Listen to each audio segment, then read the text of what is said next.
This day, April 28, is a dramatic and complex chapter in history. It's a day of rebellion, justice, and technological marvels. From the high seas to the boxing ring, and from the dark corners of history to the digital age, let's explore the most notable events that took place on this date. Our journey begins with one of the most famous maritime stories of all time. In the small hours of April 28, 1789, on the Pacific Ocean, Master's Mate Fletcher Christian led a mutiny against Lieutenant William Bligh on the British vessel HMS Bounty. Bligh and 18 loyal crew members were set adrift in a small open launch. In a staggering feat of seamanship, Bligh navigated that tiny boat over 6,700 kilometers to Timor, losing not a single man to the sea. The Bounty was torched on Pitcairn Island forever, but the story of Bligh's survival remains one of the most extraordinary in naval history. Exactly a year earlier, on April 28, 1788, the map of the United States was being shaped forever. Maryland officially ratified the U.S. Constitution, becoming the seventh state to join the Union. This wasn't just another state signing up. It was a crucial step in the march toward a new, unified government for a fledgling nation. The American Civil War brought another pivotal moment on this date in 1862.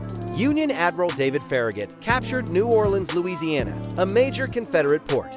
With the city's forts secured on April 28, Farragut's forces took control, dealing a huge strategic blow to the Confederacy. The mighty Mississippi River was now for hundreds of miles a Union highway. Now we move to a scene that signifies the end of an era. On April 28, 1945, as World War II in Europe hurtled toward its conclusion, Italian dictator Benito Mussolini was captured and executed by Italian partisans. Mussolini, who had led Italy for over 2 decades, was attempting to flee the country with his mistress. His death marked the violent collapse of fascism in Italy, just days before Adolf Hitler met a similar fate in Berlin.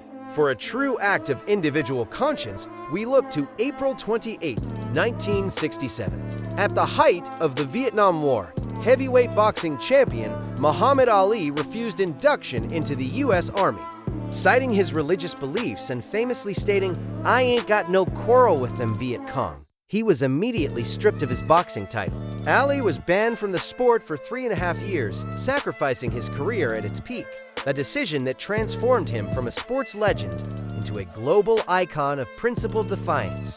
History also records our darkest chapters.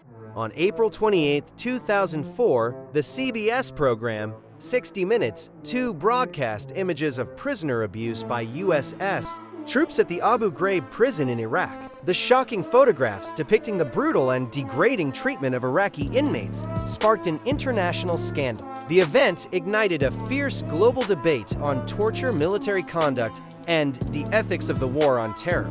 From the depths of despair to a digital revolution, on April 28, 2003, just a year before the Abu Ghraib Scandal, a very different part of American culture was launched. Apple Inc. introduced the iTunes Music Store, a legal platform for downloading digital music at 99 cents per song. It forever changed how we consume music, paving the way for the streaming era we live in today. We end with a story of profound courage. On April 28, 1908, Oskar Schindler was born in what is now the Czech Republic. Initially a war profiteer and a member of the Nazi Party, Schindler's conscience was awakened by the horrors of the Holocaust. He spent his entire fortune to protect and save more than 1,200 Jewish people by employing them in his factories. A flawed man who rose to meet a moment of absolute moral crisis, Schindler's story was immortalized in the film Schindler's List. On his grave in Jerusalem, the stones placed by those he saved and their descendants read, "Whoever saves one life saves the world entire." From a mutiny on the Pacific to the birth of a hero, April 28 reminds us that history is a tapestry of destruction and creation, of cruelty and courage. If you'd like to delve deeper into any of these stories, I'll see you in the comments. Don't forget to like, subscribe, and join me next time for another journey into the past.